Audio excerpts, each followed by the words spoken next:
Pablo Escobar, Rise and Fall of the Kingpin. Act 1, The Rise of Pablo Escobar. In the annals of true crime history, few names have left as indelible a mark as Pablo Escobar. Born into poverty in Colombia, he would go on to become one of the most infamous drug lords in the world. This is the story of his life, his empire, and his eventual downfall. Pablo Emilio Escobar Gaviria was born on December 1, 1949, in the small town of Rio Negro, Colombia. Raised in poverty, he learned early on the harsh realities of life in a country marked by inequality and violence. The criminal beginnings. As a young man, Escobar became involved in petty crime and quickly graduated to more serious offenses, including car theft and kidnapping. He would later channel his criminal instincts into the drug trade. Act 2, The Medellin Cartel.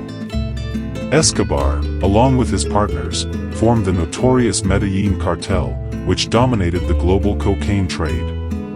Their ruthlessness and willingness to use violence made them unstoppable.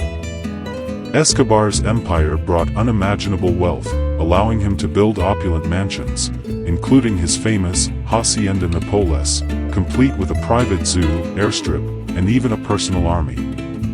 Act 3, The Manhunt. The Colombian government, with the assistance of the United States, intensified efforts to bring Escobar to justice. A bloody war erupted between the cartel and law enforcement. Despite multiple close calls and narrowly escaping capture, Escobar's cunning allowed him to evade capture for years.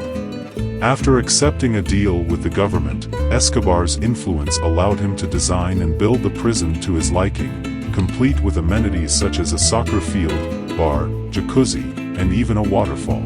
Act 4, The Fall of the Kingpin. The world watched in shock as the hunt for Pablo Escobar came to an end. On December 2, 1993, Colombian authorities, with the help of U.S. intelligence, tracked him down to a Medellin rooftop. In a shootout with police, Pablo Escobar was shot multiple times and died on that rooftop. His death marked the end of an era but did not completely eradicate the drug trade. Pablo Escobar's life and death remain a complex and controversial chapter in history. While he was responsible for immense suffering, his story serves as a cautionary tale about the devastating consequences of the drug trade. The rise and fall of Pablo Escobar, the kingpin of cocaine, remind us that even the most powerful criminal empires can crumble, leaving behind a legacy of violence and destruction that continues to haunt Colombia and the world to this day. Disclaimer: this script is a dramatized version of historical events and should be viewed as entertainment rather than a factual account. Pablo Escobar's life and actions had a profound impact on Colombia and the global drug trade, and his story is a complex and controversial one.